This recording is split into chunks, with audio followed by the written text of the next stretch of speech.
Bonjour à tous. Aujourd'hui, dans ce 3e épisode, on va parler de cette chose difficile et qui nous parle à tous qu'est la rupture. Je m'appuierai sur l'ouvrage de la philosophe Claire Marin, qui a pensé les ruptures d'un point de vue philosophique. Le terme rupture est bien plus fort que celui de séparation. La séparation, elle peut être pensée comme une simple mise à distance entre deux parties. Deux êtres se séparent et retrouvent leur état initial. La rupture, on ne peut pas l'entendre comme une coupure nette. Elle ressemble plus à une déchirure, à une ouverture irrégulière, laissant place à la formation d'un gouffre entre les anciens amants.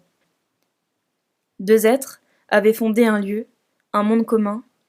C'est dans ce tissu sentimental que les deux êtres se sont apprivoisés, connus et aimés. La rupture amoureuse suppose le déchirement d'une matière commune. C'est pour cela qu'elle est douloureuse.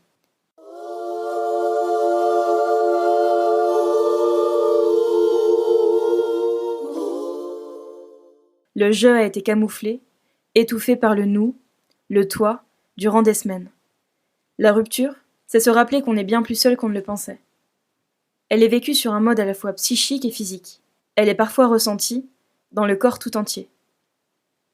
Je me suis toujours interrogée sur ce phénomène universel qu'est la rupture.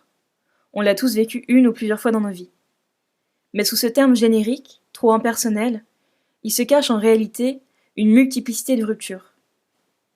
Les ruptures sont toutes singulières et spécifiques. On rompt pour des motifs et dans des contextes différents, et on vit ces épisodes de façon très singulière. C'est pour cela qu'il est parfois difficile de communiquer ce qu'on ressent durant une rupture. Même si certains sentiments sont communs à celle-ci.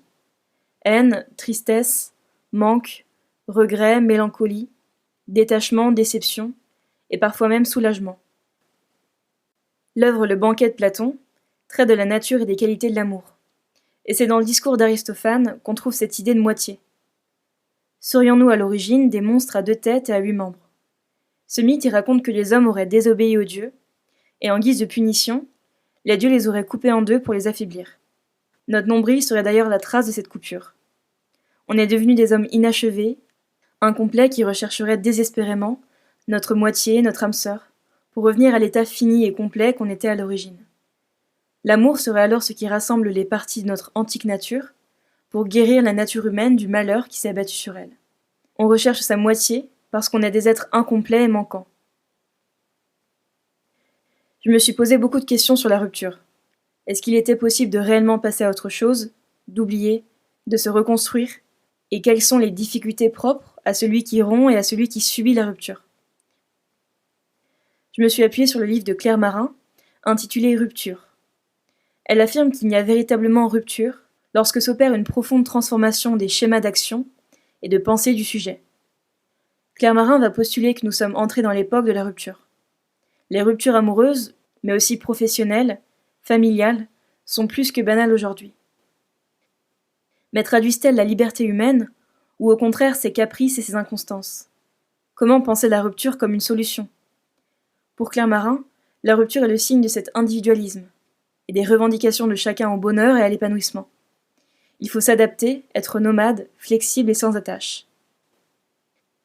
On peut penser la rupture sous 2 angles différents. D'un point de vue positif, la rupture serait l'occasion d'une vie nouvelle, d'une page blanche. Elle ne serait pas comprise comme un échec, mais comme une expérience pouvant constituer un savoir, une richesse intérieure. Il n'y a pas d'échec, mais juste des apprentissages et des expériences. Mais on peut la penser aussi de manière négative, comme rien d'autre que ce qu'elle est, comme un gâchis, un manque de courage, une lâcheté et un échec. Malheureusement, les échecs amoureux ne nous apprennent pas toujours quelque chose. Et d'ailleurs, on répète souvent les erreurs passées. La rupture personnelle comme précédant la rupture amoureuse.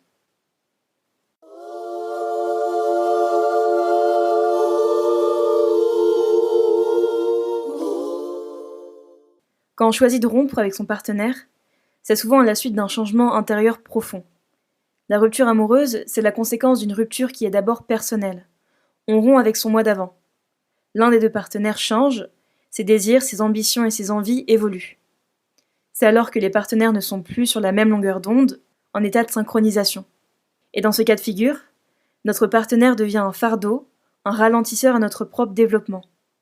Et c'est d'ailleurs pour ça qu'il nous apparaît nécessaire de rompre.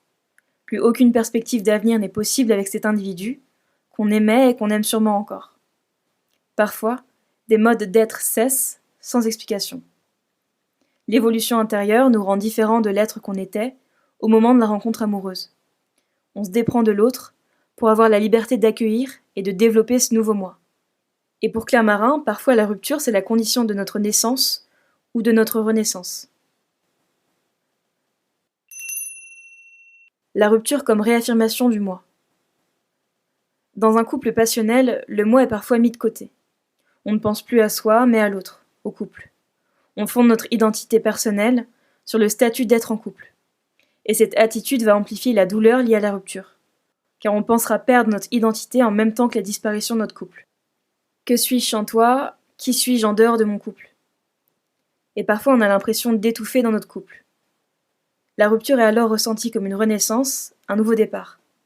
Il s'agit de se réaffirmer, de réaffirmer sa personnalité, son individualité. On rompt pour soi-même. On veut arrêter de se proposer sans cesse à l'autre. Arrêter d'être tourné tout entier vers l'être aimé.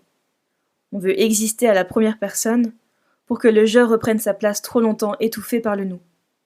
Assumer son identité, son apparence, dans ce que parfois elle peut avoir de décevant.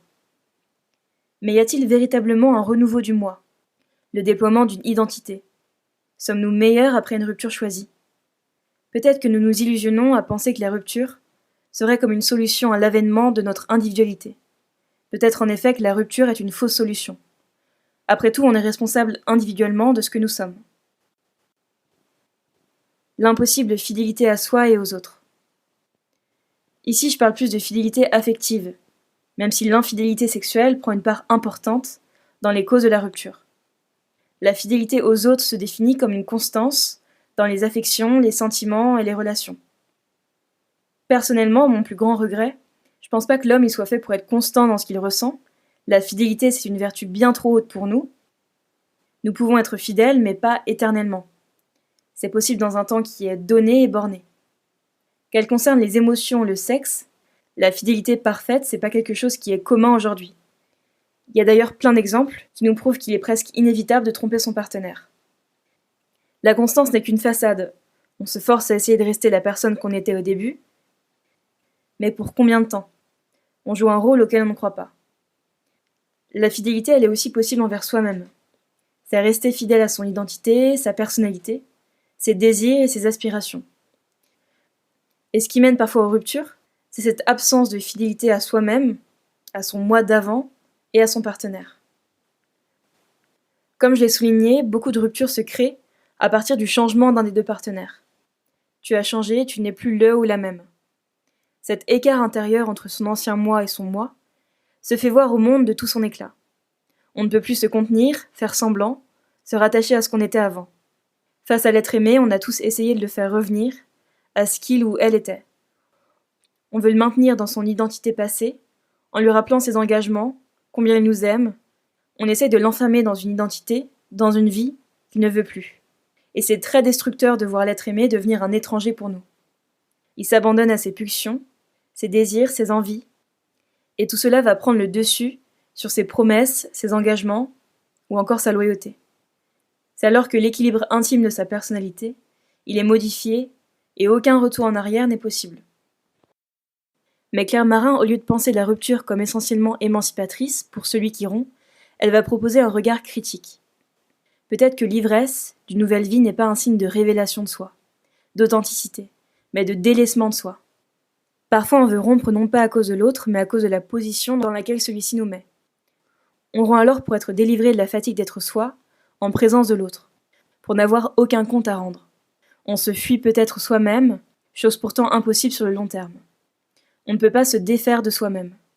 Rompre, nous dira Claire Marin, est moins la quête d'une vérité intérieure qu'une tentation du vide, qu'une jouissance de l'effacement ou qu'une négation de soi, une libération dans la disparition. L'amour de l'autre m'oblige, me lie à une certaine réalité dont je veux m'extraire. Dans un couple, on se sent redevable, responsable de l'entièreté de nos faits et gestes. Claire Marin a dit « Il y a dans toute rupture l'espoir de se retrouver et le risque de se perdre. » Maintenant, je voudrais me pencher sur le cas de celui qui subit la rupture exposer les conséquences de la rupture sur l'être délaissé. Changeons maintenant de point de vue. Souvent la rupture est plus douloureuse d'un côté. L'être délaissé, qui subit cette décision unanime, va souffrir psychiquement et physiquement. Le désamour soudain est très violent. On vit une forte blessure narcissique. La rupture amoureuse impacte énormément notre ego. On nous quitte à la fois pour ce qu'on est, mais aussi pour ce que l'on n'est pas. C'est pour ça que voir la personne qu'on aime rompre avec nous est dévastatrice. Elle impacte notre confiance, notre estime de nous-mêmes.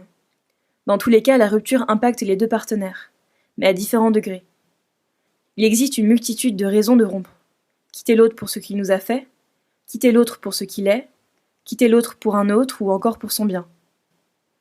La rupture est une véritable épreuve psychologique, car elle implique une existence douteuse et fébrile. On pense que ce qui faisait notre individualité, nos qualités, nos défauts, nos particularités, se trouve réduite à néant. On a si longtemps existé à travers ces seuls yeux, que lorsque ceux-ci ne nous regardent plus, on se sent vide et insignifiant. Comment s'assurer désormais de son individualité, de sa singularité, quand plus personne n'est là pour la souligner et la révéler? Le désamour que l'être subit est très violent. Il est rare que les ruptures se fassent d'un commun accord. En général, il va y avoir un déséquilibre. Un des deux partenaires impose cette séparation, et l'autre va suivre de façon inévitable. Il n'y a pas de possibilité de contester cette décision. Notre capacité d'adaptation est testée. Il va alors falloir se fondre dans un nouveau type d'existence. Il y a un type de rupture qui est particulièrement douloureuse. On rompt parfois parce qu'on tombe amoureux de quelqu'un d'autre. Et l'autre est délaissé et abandonné. Il va se voir disparaître au profit d'un autre. Et comment dans cette situation ne pas se comparer, continuer à s'estimer et avoir confiance en soi? Il est très difficile d'accepter que l'être qu'on aime ne nous aime plus. L'amour n'est jamais réparti à part égale. Dans ce cas, on se sent incapable de vivre sans l'être aimé. On renonce même à soi-même. On donne parfois raison à celui qui nous laisse. Claire Marin affirme qu'on peut mourir psychiquement d'un chagrin d'amour. Se vider de soi, disparaître. Dans une rupture, je ne sais plus qui je suis et si je suis. C'est-à-dire que mon existence même est remise en cause. La séparation est cruelle pour l'un des deux partenaires. Je cesse soudainement d'être cette personne aimée, attirante, belle, séduisante, car à ses yeux je ne suis plus rien. Et c'est la certitude de notre identité qui est détruite. Qui suis-je désormais si je ne suis plus rien pour toi? Pour celui qui aime encore, la rupture est vécue comme une injustice. L'autre va me priver soudainement de son amour. Il me prive de son attention, de ses caresses, de sa voix, de son regard. Il me prive de tout ce qu'il est.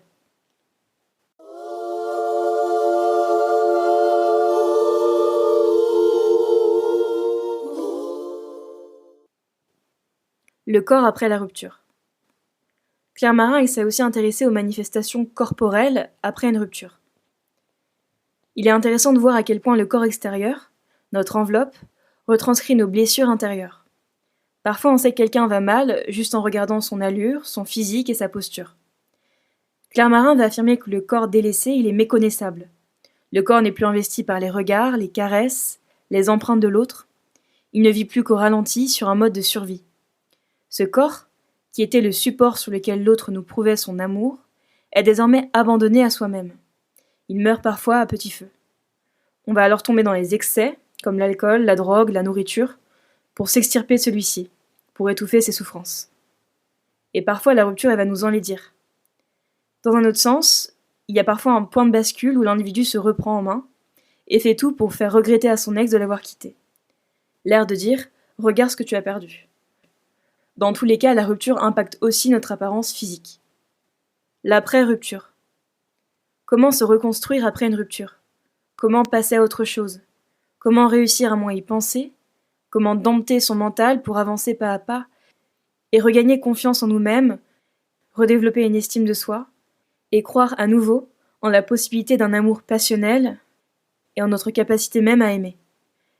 Il faut d'abord accepter la situation, se résigner. Il faut surmonter cette montagne de souvenirs douloureux, accepter que c'est du passé, que notre vie d'avant est partie en même temps que celui qui nous a quittés. Il s'agit alors de se recréer un environnement qui ne me fasse plus penser à la vie que j'ai partagée avec cette personne. D'où l'importance, parfois, d'abandonner les objets, rendre ce qui lui appartient, abandonner les cadeaux, les vêtements, supprimer les photos. On détruit les résidus de l'amour passé. parce que les objets qui réveillent ces douleurs sont désormais insupportables. Claire Marin nous dira que ce qui est perdu avec la rupture, c'est ce monde commun, désormais ravagé. Le monde entier me rappelle cette personne. Un parfum, une odeur, une musique, un endroit dans la ville. L'être absent n'a jamais été aussi visible. Il va s'agir alors de le sortir petit à petit de sa tête. Heureusement, les ruptures, comme nombreuses épreuves dans notre vie, elles passent. Le temps est la seule chose qui guérit les blessures de l'âme. La douleur va s'estomper, et les souvenirs ne feront plus irruption quotidiennement, ils ne seront plus ressentis sur un mode douloureux, et on va un jour se rendre compte qu'on pense parfois à lui ou à elle, sans trop souffrir. Le langage est parfois révélateur de nos rapports aux choses. Je pense à lui ou à elle et non plus à toi. Ce toi est passé à la troisième personne, sur le plan indéfini des ils. Pour Claire Marin, la séparation s'amorce dans l'évanouissement du tu. Il faut accepter et apprécier notre présence, notre solitude, y creuser un espace personnel riche qui ne soit pas pur vide. Il faudra alors essayer de retrouver un rapport serein avec la vie, recommencer quelque chose avec cet hier à l'intérieur de moi, essayer de rompre avec le passé. La rupture est créatrice si elle constitue une ressource pour réamorcer un nouveau quotidien. La rupture, c'est un long travail intime de déprise, de distanciation et d'apaisement affectif. Il faut alors accepter la violence de celle-ci, la dureté de nos sentiments. L'expérience de la rupture touche la manière dont nous nous percevons, la valeur et l'estime qu'on a de soi-même. Après la rupture, je ne peux plus me penser comme avant. Je dois alors faire face et me convaincre qu'encore une fois, cela ne constitue qu'un seul épisode de ma vie. Après chaque douleur se trouvent à nouveau des sentiments de joie. Même si, comme le dira si bien Claire Marin, les séquelles de la rupture sont comme des particules fragmentées qui s'obstinent douloureusement à la marge de nos pensées.